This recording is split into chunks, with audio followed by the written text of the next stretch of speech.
तुम्हाला हा लेक्चर किंवा हा व्हिडिओ पाहण्याच्या अगोदर तुम्हाला माझे बेल आयकॉन दाबायचं आहे, सबस्क्राईब करायचं आहे आणि तुमचे जेवढे काही मित्र मैत्रिणी आहेत त्यांना हा व्हिडिओ जरूर शेअर करायचा आहे, जेणेकरून ही माहिती त्यांच्यापर्यंत पोहोचली पाहिजे. कारण हे प्रश्न परीक्षेला 100% येतील म्हणजे येतील. ओके, तर तुम्हाला एवढं लक्षात ठेवायचं आहे. तर जास्त वेळ न घालता आपण लेक्चरला स्टार्ट करूयात. तर चला, पहिला प्रश्न आहे, शरीरात रक्त गोठू नये म्हणून डॅश डॅश नावाचे रसायन स्रवते. आता आपल्या शरीरामध्ये रक्त हे गोठलेल्या अवस्थेत नसतं, तर ते पातळ असतं. तर रक्त ते पातळ कोणत्या रसायनामुळे असतं, म्हणजे आपल्या रक्तामध्ये असं कोणतं रसायन त्या ठिकाणी पडत असतं किंवा त्याला आपण स्रवत असतं, त्यामुळे रक्त आपलं हे पातळ असतं, रक्त गोठत नाही त्या रसायनामुळे. त्या रसायनाचं नाव आहे बघा मित्रांनो, त्याचं नाव आहे हिपॅरिन. काय मुलांनो? हिपॅरिन. हे खूप महत्वाचं आहे, लक्षात ठेवा.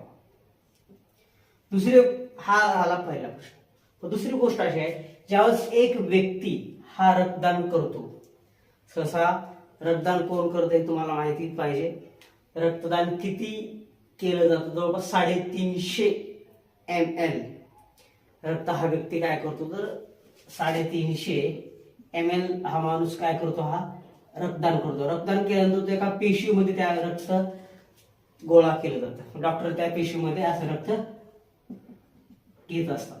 ओके, पण त्या पेशी तरी सजीव नाही, पेशी तर हा काय सजीव नाही, पण ते त्या पिशवीत रक्त गोठू नये म्हणून त्यात कोणतं रसायन ऍड केलं जातं, कोण सांगेल तर कमेंट मध्ये मला जरूर सांगा. तर बघा, याचं आन्सर आहे तर सोडियम ऑक्झॅलेट. Sodium oxalate. बघा, लक्षात ठेवा, सोडियम ऑक्झॅलेट त्या पिशवीमध्ये ऍड करतात, म्हणजे त्या रक्तामध्ये ऍड केलं हे रक्त गोठत नाही. तसंच ते रक्तपेटीमध्ये जमा केलं तर ज्यावेळेस आपल्याला गरज असते त्यावेळेस ते रक्त ते काय केलं त्या व्यक्तीला लागणारा दिलं जातं. आधीच्या काळात हिपॅरिन कोणत्या प्राण्यापासून मिळवलं जायचं, तर त्या प्राण्याचं नाव बघा लीच. काय म्हणतो? लीच. लीच म्हणा, त्याला आपण जळू प्राणी बघा, काय म्हणतो आपण? जळू, जो की रक्त पितो. बघा, शरीरावरती एकदम चिकटून बसत असतो, तो काय करतो? रक्त पित असतो. लक्षात आपल्याला ठेवायचं आहे. तर जळू नावाचा प्राणी आहे, त्याचं नाव बघा जळू. तर आपल्याला काय प्रश्न समज, ज्यांना हार्ट अटॅक येतो त्या पेशंटला हे पॅरेंटचं इंजेक्शन दिलं जातं, लक्षात ठेवा. ओके, मानवी शरीरातील सर्वात मोठा अवयव तर कोणता? यकृत आहे का? नाही. उत्तर काय? तर त्वचा. काय मुलांनो? त्वचा. त्वचा आपल्या शरीरावरचं एक आवरण आहे, सगळ्यात भारी जी आहे ती त्वचा असते. आणि त्वचेला रंग त्यातील मेलॅनिन मुळे प्राप्त. असा प्रश्न घेतलाच आहे, त्वचेला रंग कोणामुळे प्राप्त होतो? त्वचेमध्ये एक वर्णक असतं, म्हणजे पिगमेंट असतं, त्याचं नाव आहे मेलॅनिन. काय मुलांनो? मेलॅनिन. डोळे, त्वचा याला रंग हा मेलॅनिन मुळे प्राप्त होतो, हे लक्षात ठेवायचं. त्यानंतर बघा, रक्ताचा लाल रंग का असतो? हिमोग्लोबिन. हिमोग्लोबिन. हिमोग्लोबिन नावाचं काहीतरी प्रथिन आहे, प्रोटीन आहे. ओके, तर लक्षात, रक्तपेशी आपल्याकडे 3 आहेत. कोणकोणते आहेत? तर एक आहे आरबीसी, रेड ब्लड सेल, म्हणजे त्याला लाल रक्तपेशी, तांबड्या रक्तपेशी. दुसरा आहे डब्ल्यूबीसी, म्हणजे व्हाईट ब्लड सेल्स, पांढऱ्या रक्तपेशी. तिसरे असतात प्लेटलेट्स. तिसऱ्या काय असतात? तर प्लेटलेट्स, म्हणजे चपट्या पेशी असतात. त्यात या तिन्ही पैकी आरबीसी, समजा त्यातली मी एक पेशी काढली आरबीसी. आरबीसीचा आकार त्या बालुशाही सारखा असतो बघा, दोन्हीकडून त्या ठिकाणी असे थोडं दबलेले असतात, साईडच्या फुगीरां आतमधून दोन्हीकडून दबलेले असतात. अशा प्रकारे जसं बिस्किट असतं ओरिओ वगैरे त्याच्यासारखा आकार असतो हा आरबीसी सारखा. म्हणजे समजा आरबीसीच्या आतमध्ये हिमोग्लोबिन असतं आणि प्रत्येक हिमोग्लोबिनच्या आतमध्ये एफई म्हणजे लोह नावाचं काय असतं, ते एक खनिज असतं. समजलं? तर त्या मुळात हा रंग कोणत्या पिगमेंटमुळे आहे, तर हिमोग्लोबिन. आणि त्या हिमोग्लोबिन मध्ये कोणत्या प्रकारचं खनिज आहे, तर लोह. हे लक्षात ठेवायचं. म्हणजे लोहामुळे लाल रक्त असतं. आणि ज्या ठिकाणी निळं रक्त आहे त्या ठिकाणी कॉपर तुम्हाला पाहायला दिसेल. जसं की ऑक्टोपस मध्ये निळं रक्त आहे म्हटलं मी, तर त्याच्यामध्ये काय असतं, तर त्या ठिकाणी कॉपर असतं. हिमोसायनिन. त्याचा पिगमेंट काय असेल तर हिमोसायनिन. हिमोसायनिन च्या आतमध्ये कॉपर असतं, त्यामुळे रक्त काय असतं तर निळ दिसतं. कसं दिसतं तर निळ दिसतं. आणि निळ रक्त हे कुणाचं असतं तर लक्षात ठेवायचं आपल्याला, ऑक्टोपस. कुणा असतं ऑक्टोपस. ऑक्टोपस हा प्राणी सगळ्याला माहिती, हा समुद्रात आढळणारा प्राणी आहे ऑक्टोपस, है ना. 272 ते 280 हे प्रश्न येऊन गेलेले आहेत पाठीमागे. बालकामध्ये, लेकरामध्ये किती हाड असतात तर 272 ते 280. हे ऑप्शन होते एका परीक्षामध्ये, तर ते उत्तर आलं 280 हाड आपल्याला लक्षात ठेवायचे आहेत. लहान लेकरामध्ये हाड जास्त असतात. एका हातामध्ये किती हाड असतील 30, दुसऱ्या हातामध्ये 30, 30 आणि 30 किती झाले 60. ओके. तसं पायामध्ये, एका पायामध्ये किती हाड असतील तर 30 हाड, दुसऱ्या पायामध्ये 30 हाड, लेफ्ट राईट, आणि दोघं मिळून 60 हाड. ओके. तर असं लक्षात ठेवायचं आहे. तर हे लक्षात ठेवा हातामध्ये. पुन्हा आपण पाहतो की पुन्हा चेहऱ्यामध्ये हाड किती असतात. चेहरा आपला आहे, चेहरा ज्याचं चेहऱ्यामध्ये पण हाड असतील 14. चेहऱ्यामध्ये हाड 14 असतील. ते कोणतं आहे तुम्हाला माहिती पाहिजे. त्यानंतर पुढं असं आहे की एका कानामध्ये किती असतात. एका कानामध्ये, आता समजा कान दोन आपले लेफ्ट आणि राईट, एका कानामध्ये 3, दुसऱ्या कानामध्ये 3, 3 आणि 3 6 हाड असतील. कानामध्ये एकूण हाड किती 6. एका कानामध्ये 3, दुसऱ्या कानामध्ये 3 आणि 3 6. त्यानंतर अजून प्रश्न होतो की सर्वात कानामध्येच आहे बघा, कानातील सर्वात लहान हाड, तेच शरीरातील सर्वात लहान आहे. शरीरातील सर्वात लहान हाड, सर्वात लहान हाड, सर्वात लहान हाड, सर्वात लहान हाड कोणतं आहे तर स्टेपीज. काय असेल तर स्टेपीज. सर्वात लहान स्टेपीज मॅलियस इनकस हे 3 हाड असतात. स्टेपीज मॅलियस इनकस 3 हाड असतात. त्यातील स्टेपीज हे सर्वात लहान हाड आहे. दुसरे तर सर्वात मोठे हाड कोणते, सर्वात मोठे हाड आहे ते खूप, तसं त्याला आपण तो लांब हाड देखील म्हणतो. हे लक्षात ठेवायचं. ते असं आपल्या मांडीमध्ये. तसं तर मांडीमध्ये त्याचं नाव आहे फीमर. काय मुलांनो फीमर आहे. स्टेपीज कुठं आहे तर कर्णामध्ये, म्हणजे कानामध्ये हाड आहे. लक्षात ठेवायचं आहे. फीमर कुठं आहे तर हे मांडीमध्ये आहे. थाय बोन त्याला म्हणतो आपण. हे इयर बोन झालं. हे एवढे लक्षात ठेवा, बाकी जास्त काही एवढं नाही. छातीमध्ये किती हाड असतात. छातीच्या बरगाड्यामध्ये किती छातीमध्ये किती गुण हाड असतील ते गुण 25 हाड असतील. 24 कसं असतं ते 24 त्या बरगड्या असतील, म्हणजे इकडून 12 आणि इकडून 12 24 झाल्या. इकडून 12 इकडून 12 24. आणि आतमध्ये जे असतं ते आतमधलं एक, ओके, स्टर्नम त्याला म्हणतो आपण. 24 आणि 25 त्या हे सगळ्या बरगड्या झाल्या. ह्या टोटल्स त्याला आपण काय रिब्स म्हणतो. काय म्हणतो रिब्स म्हणजे बरगड्या. फासड्या 24 असतील, म्हणजे 12 जोड्या असतात एकूण 24. आणि एक असतं आपलं त्या स्टर्नम म्हणतो. काय म्हणतो स्टर्नम. ओके. असे एकूण मिळून त्या ठिकाणी 25 हाडं आपल्याला छातीच्या बरगड्यामध्ये पाहायला मिळतील. एवढं जर लक्षात ठेवलं तर लक्षात ठेवा. अजून भरपूर सारे हाड आहेत, त्याचं सेपरेट लेक्चर घ्यावं लागतं. हे त्याच्यावर अनेक सामान्य प्रश्न येऊ शकतो. ओके. लहान हाड मोठं हाड लक्षात ठेवा. सगळ्यात लांब सर्वात मोठं ते सगळं महत्वाचं आहे. चला पुढचा प्रश्न आपल्याला बघायचा आहे बघा. श्वसनासाठी आवश्यक वायू कोणता. सर्वांना माहिती आहे ऑक्सिजन. काय मुलांना ऑक्सिजन, त्याला आपण जीवनवायू देखील म्हणतो. काय म्हणतो मुलांना जीवनवायू. ऑक्सिजन लहानपणापासून सगळ्याला माहिती आहे ऑक्सिजन. ऑक्सिजनचे रासायनिक सूत्र आहे O2. आणि O3 कुणाचं असेल सांगा बरं. O3 कोणत्या वायूचं आहे कमेंट बॉक्स मध्ये मला जरूर सांगा मित्रांनो. O3 कोणत्या वायूला म्हणतात. ओके. तर परत तो जो वायू असतो ना आपल्या युव्ही रेज पासून वाचतो बघा. युव्ही रेज म्हणजे अल्ट्राव्हायलेट रेज, जे की सूर्याकडून येत असतात. ते खूप डेंजर असतात, त्यामुळे कॅन्सर होतो. आपल्या सजीवसृष्टीला धोका असतो त्या युव्ही रेज पासून. त्यांना ते अडवायचं काम करतात. पृथ्वीच्या अवतीभोवतीचं पूर्णपणे असा लेअरच आहे बघा. त्या वायूचं भगदाट देखील काही ठिकाणी पडलेलं आहे. लक्षात ठेवा.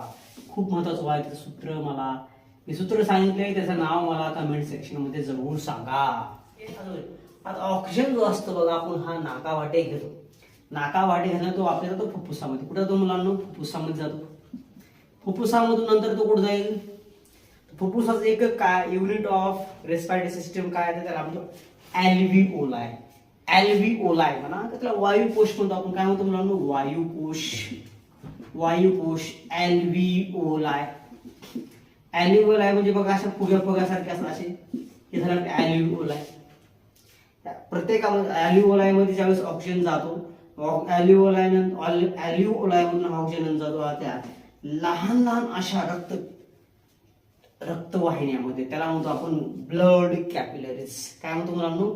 रक्तकेशिका. आणि हा रक्तकेशिका ब्लड कॅपिलरीज आपल्या केसापेक्षा लहान लहान आकारचे असतात. ऑक्सिजन आता कुठं आला मला मुलांनो? वायुकोशातून कुठे गेला? डायरेक्ट आता हा रक्तकेशिकामध्ये गेला. रक्तकेशिकामध्ये रक्त आहे. रक्तामध्ये कोण गेला? ऑक्सिजन गेला.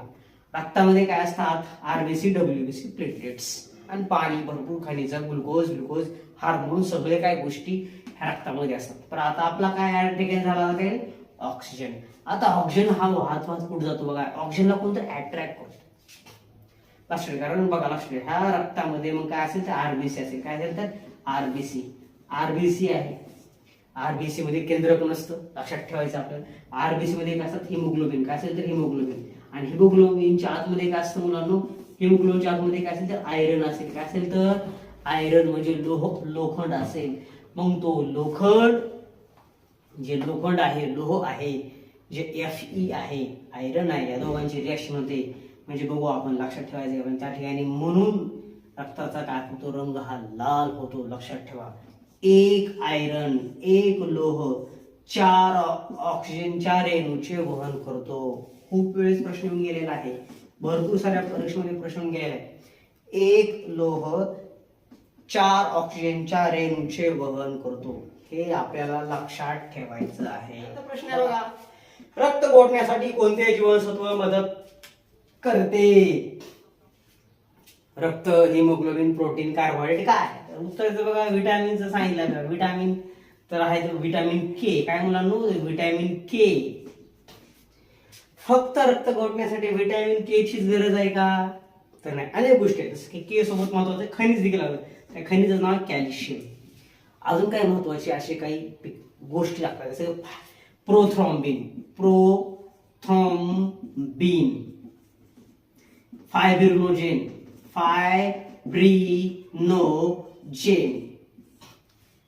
ओके. आणि कोणत्या रक्तपेशी लागतात?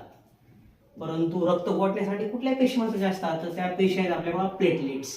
त्याला आपण चपट्या पेशी. काय म्हणतो मुलांनो? चपट्या पेशी. ओके. त्याला आपण प्लेटलेट्स. प्रत्येक रक्तपेशीचं महत्व आहे. लक्षात ठेवा. रक्त गोठण्यासाठी एवढ्या गोष्टी महत्वाच्या आहेत. सगळ्या गोष्टी आहेत. कॅल्शियम आहे, प्रोथ्रॉम्बिन आहे, फायब्रिनोजेन आहे, चपटे पेशी आहे. कॅल्शियम, व्हिटॅमिन केच कमी आहे. काय कामाचं? तर समजा आपलं रक्त त्या ठिकाणी समजा आपला हात कटला तर ते 2 ते 8 मिनिटांमध्ये आपलं रक्त काय झालं पाहिजे? तर वाहनं थांबलं पाहिजे. नाही काय काय लोकांचं रक्त नुसतं बळबळा वाहतं बघा. मग त्यांना समजायचं की प्रॉब्लेम असतो. त्यानंतर मानवी शरीराचे आंतरिक तापमान किती? आता बाहेर तापमान 100 डिग्री सेल्सिअस असो किंवा मायनस ते ठिकाणी 40 असो. लडाखमध्ये -40 असतं. इथपर्यंत टेम्परेचर असतं. पण तरी पण आतमध्ये तिकडे -40 झालं म्हणून बाहेर तापमान काय त्यांचं शरीर बी काय थंड -40 होतं काय? रक्त बी शरीरात गोठतं का? असं होत नाही. तेवढ्या तापमानात रक्त पण गोठायला पाहिजे. रक्त गोठत नाही कारण त्या सैनिकांच्या किंवा तिथल्या लडाखमध्ये राहणाऱ्या लोकांच्या शरीराचं तापमान हे सामान्य असतं. आपलंही जगातल्या सगळ्याच मनुष्याचं तापमान, प्राण्याचं तापमान हे आंतरिक कॉन्स्टंट असतं, स्थिर असतं. ते किती असतं? 37 डिग्री सेल्सिअस. हे झालं. पण डॉक्टरकडे गेले, डॉक्टर म्हणतात वेगळं सांगतात. ते डॉक्टर कशामध्ये तापमान मोजतात? तर फॅरनहाइटमध्ये. फॅरनहाइटमध्ये आपल्या शरीराचं आंतरिक तापमान किती आहे? कोण सांगेल? त्याचं उत्तर आहे बघा 98.8 पेक्षा 2 कमी 6 degree Fahrenheit. Degree Celsius 37 degree Fahrenheit 98.6 98.6. Okay. लक्षात ठेवा मुलांनो. हे तापमान कॉन्स्टंट असतं. कॉन्स्टंट म्हणजे बदलत नाही, स्थिर असतं. बाहेर ऊन पडू ना हिव पडू काही फरक पडत नाही. आपलं तापमान सामान्य असतं. काही प्राणी असतं त्यांचं तापमान जसं की काही साप आहे बघा. सापाचं रक्त हे काय होतं? तापमानानुसार काय होतं? कमी जास्त होतं. म्हणून जमिनीत घुसत असतं. बाहेर थंडी पडली आणि जमीन जाऊन बसतात. ऊन पडलं की जमीन जाऊन बसतात, त्यांना माहिती आहे. कारण बाहेर ऊन पडले तर बाहेर जर गेले त्यांचं तापमान जास्तच वाढत, प्रॉब्लेम होईल. थंडी पडली जास्त, जर बाहेर थंडी पडली तर शरीर त्यांचं परत प्रॉब्लेम होतो. म्हणून ते बिळात राहतात, बिळात उगत राहत नाही. त्याचा वेग आहे, सायंटिफिक कारण असतात. त्यानंतर पुढे शरीरात ऊर्जा न देणारे अन्न घटक कोणते. आता आपण कार्बोहायड्रेट आहे, प्रोटीन आहे, फॅट्स आहे, पुन्हा विटॅमिन्स आहेत, वॉटर बी घेऊ आपण, मिनरल्स घेऊ. वॉटर झालं, वॉटर एक महत्वाचं आहे, मिनरल्स घेऊ आपण, हे महत्वाचे आहेत.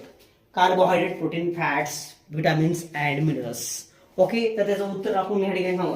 बघा हे सगळ्याला माहिती आहे. कार्बोहायड्रेट उत्तर काय, तर शरीरात ऊर्जा न देणारे अन्न घटक कोणते, तर दोन्ही होते, विटामिन्स बी आहे आणि खनिज देखील आहेत, आणि पाणी पण आहे. वॉटर म्हणतो आपण, डब्ल्यू वॉटर, म्हणजे जीवनसत्व असतील, खनिज असतील, पाणी असतील, याच्यापासून आपल्याला ऊर्जा मिळत नाही. तर कोणत्या गोष्टीमुळे आपल्याला स्कर्वी रोग होतो सांगा बरं. कोणत्या विटॅमिनच्या कमतरतेमुळे तो, vitamin C. C for scurvy, C for scurvy. B for beriberi, B for beriberi. Okay, D for मुळदूस. असे काही अनेक रोग आहेत. ताजेपणा ए. अध्ययन करणारे शास्त्र कोणते. द्राक्षांचे अध्ययन करणारे शास्त्र. हा पण प्रश्न येऊन गेला होता, काही जणांना जमलंच नाही. कसं जमलं, अभ्यासच करायचा नाही. थोडेसे अध्ययन करणारे शास्त्र कोणते, तर व्हिटिकल्चर. काय मुलांनो, व्हिटिकल्चर. अजून काय 2-4 कल्चर तुम्हाला सांगतो बरं मी. जसं हॉर्टिकल्चर, हॉर्टिकल्चर पालेभाज्या असतील, पालेभाज्या किंवा फळभाज्या, या ज्या काही फुलभाज्या, ज्या काही भाजीपाला आहे, शॉर्टकट म्हणजे व्हेजिटेबल्स अध्ययन कुठं करतात, तर हॉर्टिकल्चर. कसं रे, हॉर्टिकल्चर. मराठी तुमची चांगली असायला पाहिजे. हॉर्टिकल्चर बघा मुलांना, हॉर्टिकल्चर. पण काय, मधुमक्षिका पालन देखील आहे. मधुमक्षिका, ऍपिकल्चर. असे अनेक आहेत रे बाबांनो. मधुमक्षी म्हणजे मधमाशांचं पालन, मधमाशा पालन. ओके, शेतामध्ये हे एक आधुनिक शेतीचा प्रकार आहे. काय ना, त्याला सोनं मिळत असतं, त्याला गोल्डन रिव्होल्युशन मध्ये त्याला टाकलेलं आहे.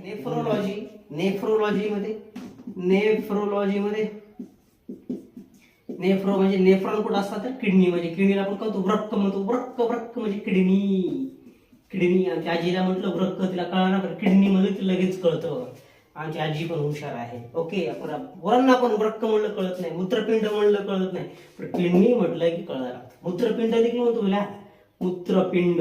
अनेक शब्द आहेत, माहिती पाहिजेत मुलांना. Okay, nephrology. त्यानंतर न्यूरोलॉजी.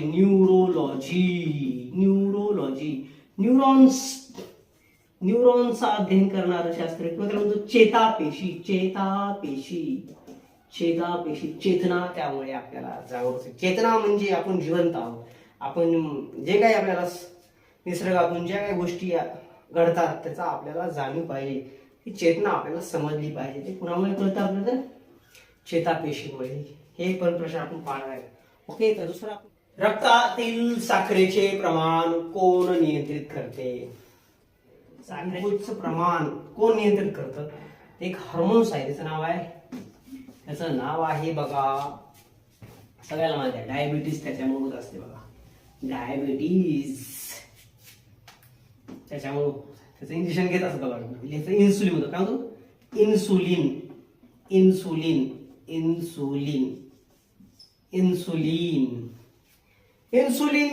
हे हार्मोन. इन्सुलिन हार्मोन जे आहे, हार्मोन म्हणजे संप्रेरक, हे कोण स्रवायचं काम करतो, कोणता ऑर्गन करतो, त्याचं नाव आहे बघा स्वादुपिंड. साधुपिंड ना, स्वादुपिंड. पॅनक्रियाज त्याला म्हणतात. आता हे पॅनक्रियाज आहे, सगळ्यांना माहिती आहे पॅनक्रियाज वगैरे कसा असतो, कसा दिसतो, कसा नाही. हा जो काही पॅनक्रियाज आहे, पॅनक्रिया म्हणजे बीटा लँगरहॅन्स सेल असतात. जास्त मुलांना बीटा लँगरहॅन्स पेशी असतात, सेल्स असतात. आणि त्याच हे beta Langerhans cells of pancreas. Beta Langerhans पेशी स्वादुपिंडाच्या काय तयार करतात मुलांनो, इन्सुलिन ची निर्मिती करतात. आणि इन्सुलिन हेच ग्लुकोजचं प्रमाण नियंत्रित करत असतो, लक्षात ठेवायचं. डायबिटीज मेलिटस म्हणजे डायबिटीज हे कधी होते बरं? जेव्हा एक सांगा 100 ml रक्त समजा आहे आणि त्यामध्ये 45 ग्रॅम ते 90 ग्रॅम ग्लुकोजचे प्रमाण हे सामान्य असते. ओके, एवढं लक्षात ठेवा. 100 ml रक्तामध्ये तर 45 ग्रॅम ते 90 ग्रॅम जर ग्लुकोज असेल तर काही घाबरायचं कारण नाही. ओके, परंतु 100 ml रक्तामध्येच जर ही पातळी जास्त झाली, ग्लुकोज प्रमाण वाढलं कितीपर्यंत, 160 ग्रॅम एवढं झालं, युरिन म्हणजे लघवीमध्ये आपल्याला हे साखर आढळायला लागते. आणि त्याच कंडिशनला म्हणत असतो आपण ग्लुकोशुरिया. काय म्हणतो मुलांनो? ग्लुकोशुरिया. ग्लुकोशुरिया म्हणजे काय तर लघवीमध्ये काय म्हणतात, लघवीमध्ये किंवा युरिनमध्ये आपल्याला 160 ग्रॅम एवढी शुगर आढळते लघवीमध्ये आणि त्या कंडिशनला म्हणतो आपण ग्लुकोशुरिया. आणि पुढेच याचं रूपांतर नंतर कशामध्ये होतं? मधुमेह. कशामध्ये मुलांनो? मधुमेह. कशामध्ये होतं? मधुमेह. आणि मधुमेहालाच इंग्लिशमध्ये म्हणतो असतो पण डायबिटीज मेलिटस. ओके, एवढं लक्षात ठेवायचं. चला, सर्वात मोठी ग्रंथी कोणती? तर हा प्रश्न भरपूर येऊन गेलेला आहे, सगळ्यांना माहिती पाहिजे. आन्सर आहे यकृत. काय ते? यकृत. आपण तो लिव्हर म्हणतो. काय म्हणतो मुलांनो? लिव्हर. तर लिव्हरचं काय काम आहे? हा बी एक महत्वाचा अवयव आहे. लिव्हर जे आहे ते सगळ्यांना माहित आहे की अमोनियाचं रूपांतर युरियामध्ये करतो. काय मुलांनो? अमोनियाचे रूपांतर कशामध्ये करतो? युरियामध्ये करतो. लिव्हरच्या अभ्यासाला आपण काय म्हणतो? कोण सांगेल? सगळा लिव्हरच्या अभ्यासाला आपण काय म्हणतो? लिव्हरच्या अभ्यासाला म्हणतो आपण हिपॅटोलॉजी. काय म्हणतो मुलांनो? हिपॅटोलॉजी.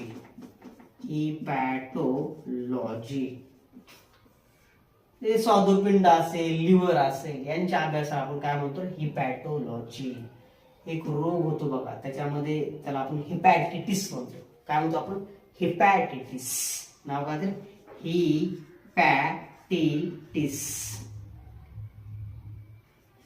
हिपॅटायटिस म्हणजे त्याला म्हणतो कावीळ. काय म्हणतो मुलांनो? कावीळ रोग झाल्यानंतर कुठल्या अवयव प्रभावित होतो? तर तो होतो यकृत. हे सगळ्यांना माहिती पाहिजे. दोन कावीळ असतात, पिवळा कावीळ, पांढरा कावीळ. हा कावीळ हा व्हायरसमुळे होतो, विषाणूमुळे होणारा रोग आहे. तर हे ना, त्याला म्हणतो हिपॅटायटिस ए, हिपॅटायटिस बी. हिपॅटायटिस ए म्हटलं की पिवळा कावीळ, हिपॅटायटिस बी म्हटलं की तो पांढरा कावीळ. हे तुम्हाला माहिती पाहिजे. तो लिव्हर होत असतो.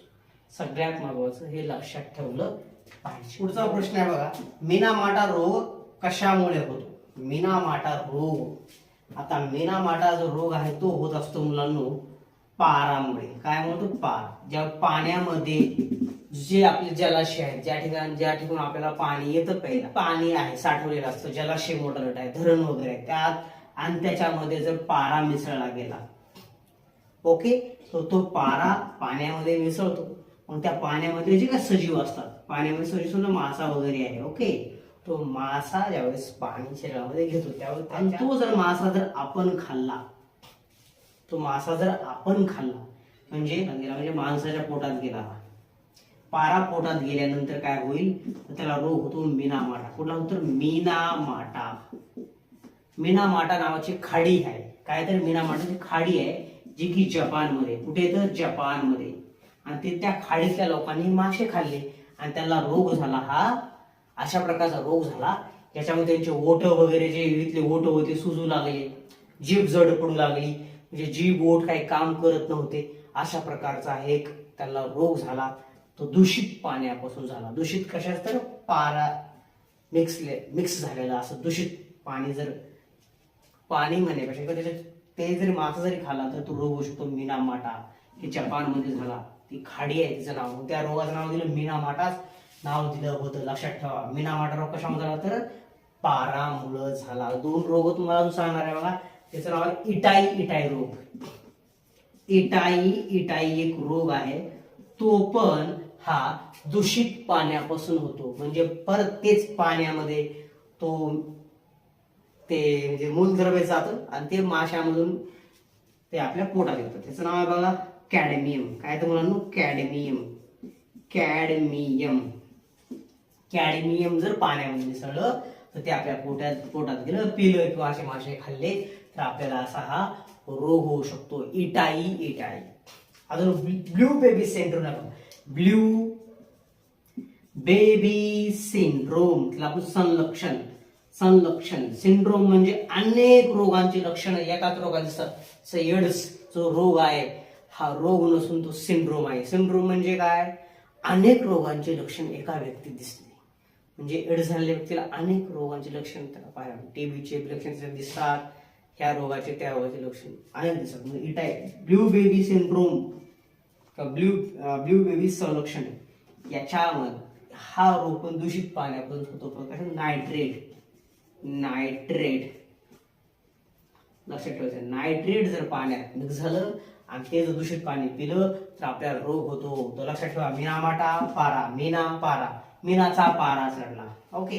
मानवात एकूण गुणोत्तरांची संख्या सांगा बरे. हे सगळ्यांना माहित आहे. मानवामध्ये 46 एकूण काय असतात तर क्रोमोझोम. काय असतील तर क्रोमोझोम म्हणजे गुणसूत्रे. ओके. आणि जोड्या विचारलं तर जोड्या जर विचारलं तर त्याला भागिले 2 करायचं. बे बे दोन्ही 4 बे त्रिक 6 म्हणजे 23 जोड्या आल्या. काय आल्या मुलांनो, 23 जोड्या. लक्षात ठेवा. हे प्रत्येकामध्ये जोड्या असतात. 23 जोड्या लक्षात ठेवायचे. त्याचा पण प्रश्न असा येतो की पुरुष, आता ते 23 जोड्या असतील, पुरुषामध्ये कोणते गुणोत्तर असतात तर XY. आणि स्त्री म्हणजे महिलामध्ये ते XX. लक्षात ठेवायचं आपल्याला. ओके. त्यानंतर पुढे पाने हिरवी का असतात. पानामध्ये काय तर हरित लवक एक पेशी अंगक आहे आणि ह्या पेशी अंगकामध्ये एक वर्णक असतं, त्याचं नाव आहे हरित. पाने हिरवी का असतात तर हरित लवक नावाचं पेशी अंगक आहे. त्या पेशी हरित लवकामध्ये हरितद्रव्य नावाचं वर्णक असतं, म्हणजे क्लोरोफिल असतं. याच्यामुळे रंग काय होतो तर पानांना हिरवा असतो. लक्षात ठेवा. परंतु काही पानं पिवळी देखील असतात. काही पानं काय असतील तर पिवळी देखील असतात. मग तो पिवळा रंग कोणामुळे असतो, कोण सांगेल तर तो असतो झॅन्थोफिल. काय मुलांनो, झॅन्थोफिल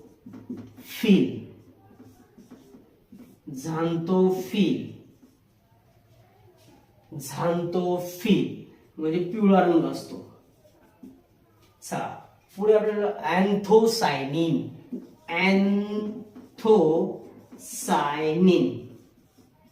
अँथोसायनिन म्हणजे जांभळा रंग, जांभळा निळा. जांभळा वांगी वगैरे आहेत बघा, वांगी असतील, आपले जांभूळ आहे यांचा जो रंग आहे तो अँथोसायनिन मुळे असतो. काय असं मुलांनो, अँथोसायनिन मुळे असतो. काय मिरची, टोमॅटो आहे, किंवा मिरची आहे, तिचा जो काय रंग जो काय लाल असतो तो असतो लायकोपिन. काय लायकोपिन. सगळं 2-4 सांगाले तुम्हाला मी, परत नाही. झॅन्थोफिल मुळे पिवळा रंग असतो. पानं पिवळी देखील पडतात. क्लोरोफिल संपलं, झॅन्थोफिल. नंतर फळ पिकली, झॅन्थोफिल. केळीचा बघा, पिकलेली केळीचा रंग हा पिवळा होतो. स्टार्टिंगला हिरवी असते, स्टार्टिंगला क्लोरोफिल असतं, नंतर झॅन्थोफिल येतं. गाजराचा रंग काय, कॅरोटीनॉइड. ते तुम्हाला पाहायला मिळेल, कॅरोटीन. गाजराचा रंग असला काय, नारंगी, तर कॅरोटीन म्हणजे नारंगी रंग असतो, नारंगी. एक्झाम्पल काय तर गाजर. ओके. हे तुम्हाला लक्षात ठेवायचं आहे. थोडेफार सांगितलेत मी, लक्षात ठेवा. पण आपला आन्सर काय तर इकडं काय असतं तर क्लोरोफिलमुळे, क्लोरोफिल वर्णकामुळे, क्लोरोफिल पिगमेंटमुळे. त्यानंतर पुढचा प्रश्न बघा, दुधात कोणते जीवाणू असतात, त्याला लॅक्टोबॅसिलस म्हणतो. काय म्हणतो मुलांनो, लॅक्टोबॅसिलस.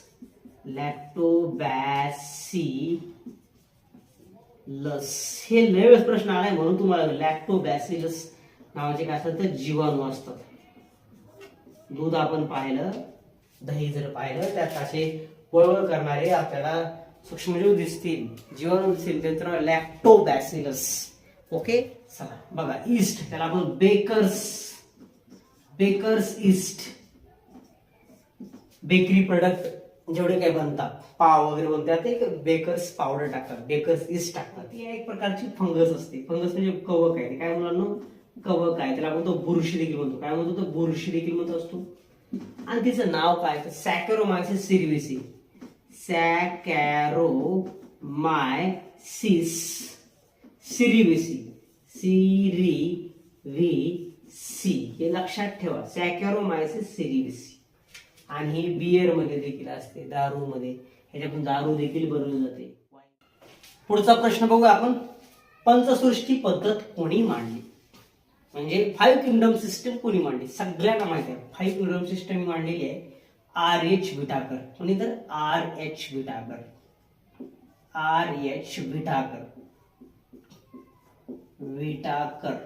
कधी तर 1969. लक्षात ठेवा. पंचसृष्टी पद्धत कोणी मांडली? 5 किंगडम सिस्टम कोणी शोधून काढली तर R.H. विटाकर. नाव दिसत नसेल तर परत एकदा लिहू आपण R.H. विटाकर. नाव लिहायचं R.H. विटाकर. वर्ष 1969 रोजी. 5 किंगडम सिस्टम म्हणजे त्या ठिकाणी 5 पंचसृष्टी आहेत. 5 नाव लक्षात ठेवायचे आपल्याला. तर कोणकोणते बघू आपण. पहिलं तर मोनेरा. पहिली मोनेरा. त्या दुसरी आहे प्रोटोझोआ.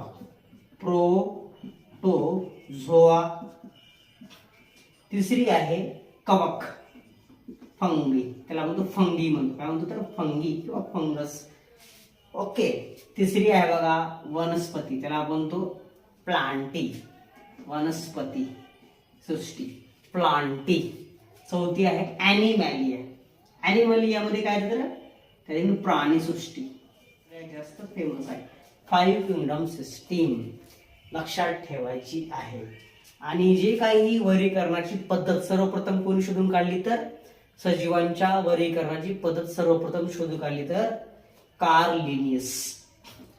वर्गीकरणाचा जनक कुणाला म्हणतात? द्विनाम पद्धतीचा शोध केला होता कार्ल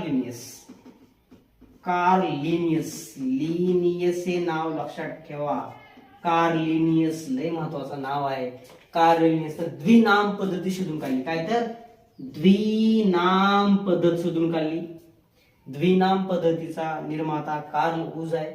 पुन्हा जे काही सजीवांचे वर्गीकरणात जे जनक आहे ते कार्ल लिनियसच आहेत. ओके. तर हे जे अनेक गोष्टी आहेत द्विनाम पद्धती कोणी शोधून काढली तर Carl Linnaeus.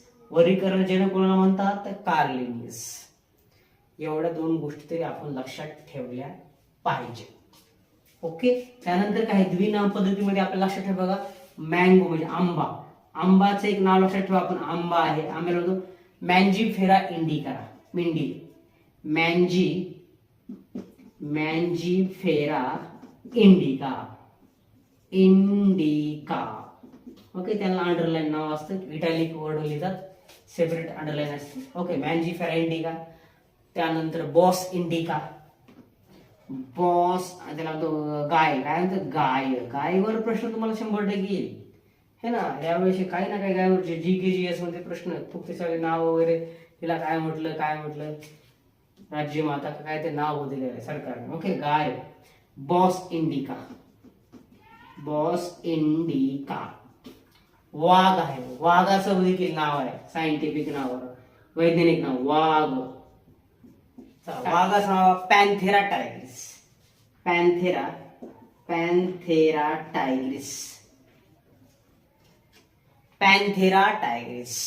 पॅन्थेरा Leo lion. Lion म्हणजे सिंह, लायन. पॅन्थेरा त्याला लिओ म्हणतो. Panthera Leo. त्यानंतर दुसरा प्राणी आहे बघा बिबट्याचं नाव पॅन्थेरा पार्डस. पुन्हा बघा आपल्याकडे घरामध्ये मांजर असते. काय असते ते? मांजर. मांजरीवर प्रश्न येऊ शकतो. मांजर आहे. तर ह्यांच्याच कुळामधली म्हणजे पॅन्थेराचं नाव येईल पॅन्थेरस त्याला डोमेस्टिका, कारण आपल्या घरामध्ये पाळतो म्हणून पॅन्थेरा डोमेस्टिका अशी काही त्याची नाव आहे, लक्षात ठेवले पाहिजे. वाटाण्याचं नाव आहे ते आपल्याला पायसम सटायवून, वाटाणा पायसम सटायवून. गुलाब आहे, गुलाब त्याला आपण म्हणतो रोझा, लक्षात रोझा है ना, रोझा हे लक्षात आपल्याला ठेवायचे आहेत, महत्वाचे आहेत, तेवढं लक्षात आपण ठेवायचे आहेत, एवढं सांगितलं. पण आपल्याला पंचसृष्टी पद्धतीचा शोध लावला त्यांनी आर.एच. विटाकर 1969 रोजी. मोनेरा प्रोटोझोआ कवक वनस्पती प्राणी. ओके, चला झालं. नंतर प्रश्न आहे बघा, हृदयाचे मुख्य कार्य काय? रक्ताभिसरण करणे, त्याला पंप करणे, रक्त पंप करणे. रक्त काय करणे? तर रक्त पंप करणे हे त्याचं उत्तर आहे. पंपिंग ऑर्गन त्याला म्हटलं जातं. ते लक्षात ठेवा आपण. ओके, तर हृदयाला एकूण 4 कप्पे आहेत. हृदयाला एकूण किती कप्पे आहेत? तर मानवाच्या 4 कप्पे आहेत. 4 कप्पे अजून कोणाकोणाला असतात? तर 4 कप्पे हे मगरीला देखील असतात. मगर जी आहे तिला देखील 4 कप्पे आहेत. जसं दुसरा 4 कप्पे कोणाकोणा असतात? तर देवमासा आहे, जो सस्तनी प्राणी आहे परंतु तो पाण्यात राहतो. ओके, देवमासा आहे. त्यानंतर बघू आपण सजीवांचे एकक काय? सगळ्यांना माहिती आहे पेशीची व्याख्या काय आहे? तर अशी व्याख्या आहे की मूलभूत संरचनात्मक व कार्यात्मक एकक जे सजीवांचं आहे त्याला आपण म्हणतो पेशी म्हणत असतो. ओके, सर्वात लांब पेशी कोणती? हे प्रश्न तुम्हाला जरूर मी सांगणार आहे. बघा, सर्वात लांब पेशी आन्सर आहे मानवी शरीरातील सर्वात लांब पेशी चेतापेशी, तिला म्हणतो आपण न्यूरॉन्स. काय म्हणतो आपण? तर न्यूरॉन्स. खूप लांब असते. सर्वात लहान पेशी कुठली? म्हणून सर्वात लहान पेशी मानवी शरीरातील, मानवी शरीरामध्ये सर्वात लहान पेशी म्हणजे ती पुरुषामध्ये आपण पाहू. आपण पुरुषामध्ये आहे. तिचं नाव बघा, तिचं नाव आहे तर शुक्राणुपेशी. हे देखील पेशीच आहे. शुक्राणुपेशी पुरुषातील सर्व मानवातील पुरुषामध्ये आहे ती शुक्राणुपेशी. दुसरा आहे सर्वात मोठी पेशी. सर्वात मोठी पेशी ती स्त्रीमध्ये आहे. मानवामधल्या स्त्रीमध्ये ती आहे मानव स्तंभ पेशी. त्याच्यामध्ये आपल्याला पाहायला मिळते. ओके, एवढं लक्षात ठेवायचं आहे. अशा प्रकारचे प्रश्न तुम्हाला माहिती पाहिजे. आणि सर्वात लहान सजीव कोणता आहे? तर ते आहे, तुम्ही मला कमेंट बॉक्स मध्ये जरूर सांगायचं आहे. तो जीवाणू आहे, त्याचं नाव तुम्हाला इथे लिहायचं आहे. ओके, मायकोप्लाझ्मा गॅलिसेप्टम त्याचं नाव. तुम्हाला जेवढे काही मी प्रश्न घेतलेले आहेत ते तर घेतलेलेच आहेत. 20 प्रश्न घेतले आणि आजूबाजूची देखील माहिती सांगितलेली आहे, जेणेकरून परीक्षेला येऊ शकतात. आता ही जर तुम्ही माहिती जर लक्षात ठेवली, एकदा दोनदा जर पाहिली, तर तुम्हाला 100% कॉन्फिडन्स येतो आणि प्रश्न चुकणार नाही. आता भरपूर सारी माहिती सांगितलेली आहे. अशा जर लेक्चर तुम्ही जर दररोज अटेंड केले तर तुम्हाला जरूर त्याचा फायदा होत असतो. तर तुम्हाला माझं लेक्चर आवडलं असेल, तुमच्या मित्र आणि मैत्रिणींना जरूर शेअर करा आणि माझ्या चॅनलला सबस्क्राईब करा. ओके, जय हिंद, जय भारत.